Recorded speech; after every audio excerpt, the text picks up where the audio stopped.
they like to call themselves, that includes Bill Hendricks, the founding director of the Sherman Library, Jim Sleeper, and Esther Kramer. Jim and Esther were both presidents of the Orange County Historical Society, one after the other, in 1970 and 1971. Esther was born in La Habra and devoted more than 60 years to North County history, producing books on La Habra and Brea and an untold number of newspaper articles. She was also, incidentally, one of the first people in Orange County to do serious work in oral history, and her tapes are some of the earliest recordings in the collection at Cal State Fullerton. I know some of you knew her, and you know that she was a fireball of endless energy. Besides the Historical Society, she was a founding member of the Orange County Historical Society and the mainstay of the Orange County Pioneer Council. Again, many of you were lucky enough to know Jim Sleeper, the leading Orange County historian of his generation, and most any other generation for that matter. He was a Santa Ana boy, but his true love was the Santa Ana Mountains. He had a cabin in Holy Jim Canyon for 60 years. He was a newspaper reporter, a forest ranger, a PR man, historian for both the Irvine Company and the Mission Viejo Company, and the writer of some of the most entertaining books ever produced on the history of Orange County. A boy's book of bear stories, Turn the Rascals Out, and of course, Jim Sleeper's Almanac of Historical Oddities. You have to read them all. For those of you who didn't have a chance to meet Jim, I have good news for you. The Jim Sleeper you meet in his books was the real Jim Sleeper. He wrote like he talked, and he talked like he thought. And his mother said he'd been like that since he was 6 years old. He was, as I said before, kind of a hard man to get to know. But once you were in, he couldn't be more friendly and helpful. He had a massive library, not of books so much, but of newspaper clippings and other printed material. He had clipped his way through 60 years of the early Santa Ana newspapers, which he had purchased after they were thrown out after being microfilmed. And all that material was indexed. Hundreds of tightly typed index cards on every subject imaginable. I remember when Orange Countiana 5 came out. Jim had started Orange Countiana, by the way, when he was president.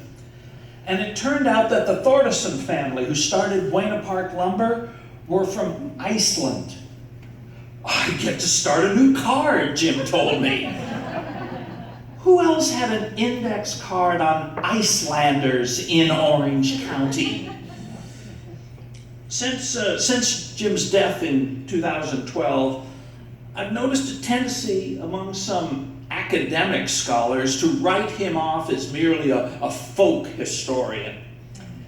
I guess they've never bothered to read the 44 solid pages of endnotes and annotations in, say, Turn the Rascals Out.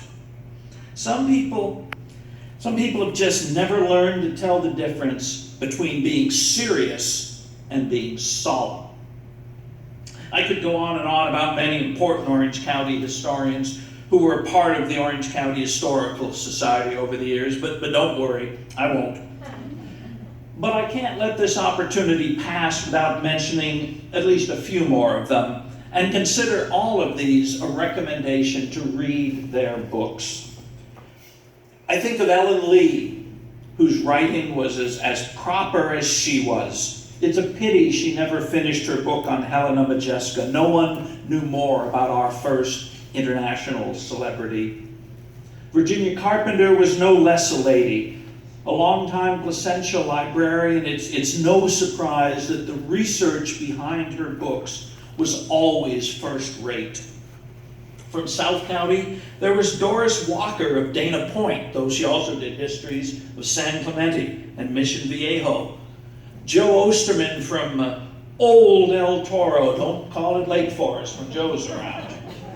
And Pamela Hallen Gibson.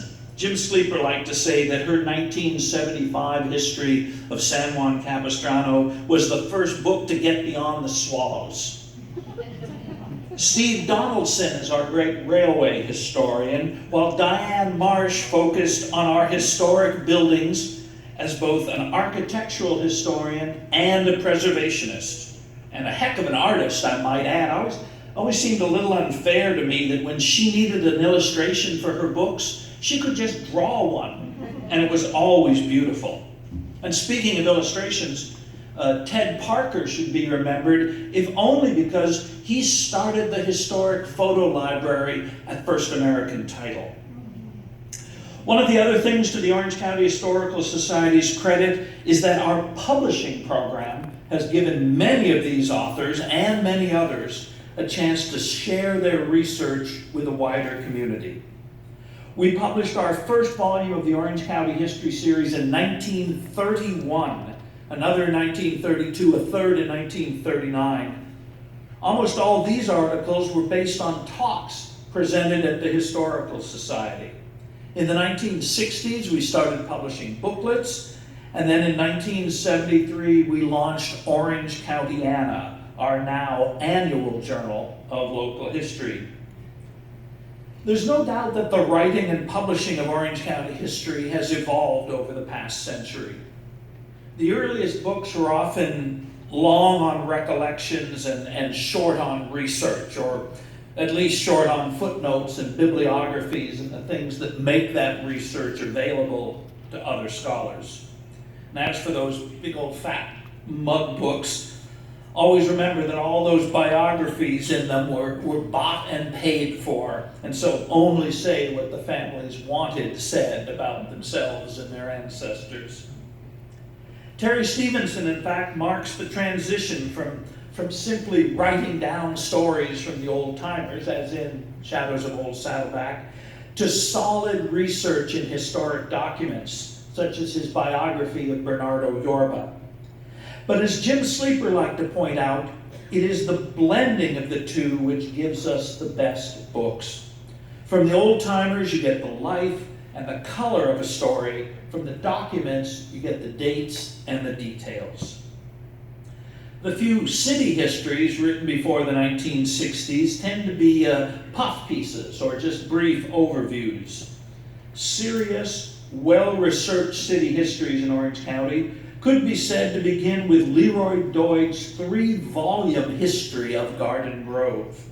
Later came Esther Kramer's books on La Habra and Brea. Ed Miller did a great book on Costa Mesa. And I hope I've done my part for my hometown of Orange.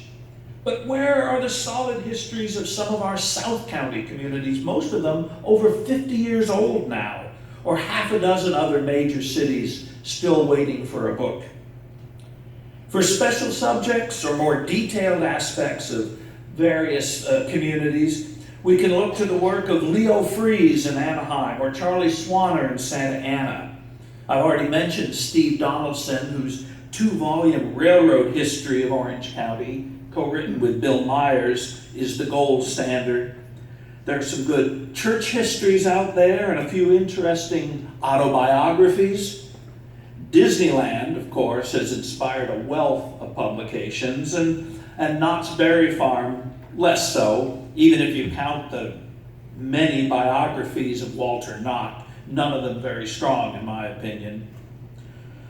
On the ethnic side, we have Gilbert Gonzalez's excellent book on our Mexican-American citrus workers, labor and community, Bob Johnson's work on the Black community in Orange County, and the beginnings of work now on the Vietnamese American community here. But too many others who profess to be writing ethnic history about Orange County seem to me more intent on editorializing than educating. The same is true of some of the people who try to write political studies of Orange County. Their scholarship is often better, but they still seem to me to be lacking a real depth in their research, not seeing that the roots of our political attitudes go back long before the Goldwater campaign of 1964. While a certain detachment is necessary, and objectivity is always our goal, too much of what is written about Orange County these days strikes me as outsiders looking in. Over the decades, the Orange County Historical Society has done its best to highlight the wide range of local history, with talks on Indians, Spanish pioneers, and later Mexican immigrants. Gene Malberg spoke on the Negro community in Santa Ana as far back as 1967. In 1982, Norton Stern of the Southern California Jewish Historical Society presented a portrait of pioneer Jews in Orange County. There's also been talks on the Chinese, the Japanese, the Vietnamese, even the Basque immigrants. Many different communities have been highlighted, and we've gone beyond the historic with talks on the geology, paleontology, and archaeology of Orange County. We've looked into the fine arts, we've highlighted open space preservation, and in 1964, the Society hosted what was probably the first walking tour of historic houses in Orange County, featuring Victorian homes in Santa Ana. The first Orange County history conference, co-sponsored by the Society in 1988, included sessions on agriculture, women's clubs, civil defense during World War II, Mexican-American colonias, Vietnamese immigrants, the politics of preservation, dance in Orange County, weaving in Orange County, and local presidential elections. And we're still adding to that list. But even with 3 million people, 3 major universities, and some 30 local historical societies, most of our local history is still written by dedicated individuals working on their own steam, pursuing the projects that interest them. And there is so much more to be done. We need good books on the citrus industry, our Mexican ranchos and adobes, water, county government, the impact of World War II, the local oil industry, transportation, the fine arts, and solid biographies of some of our leading citizens. In other words, we need you. Not just as researchers and writers, but as readers and enthusiasts. As I've already pointed out, the Orange County Historical Society and its members have always offered encouragement to up-and-coming local historians. There's this strange idea floating around today that local history is somehow narrow-minded and provincial.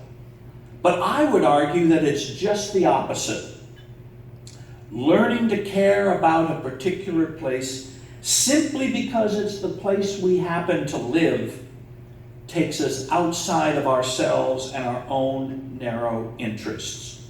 And caring about where we live simply because it's where we live is the first step toward caring about our neighbors simply because they are our neighbors. They don't have to look like us or think like us or vote like us. They're just our neighbors. We share in both the past and the present of where we live. And that can help us to find our future together. Thank you.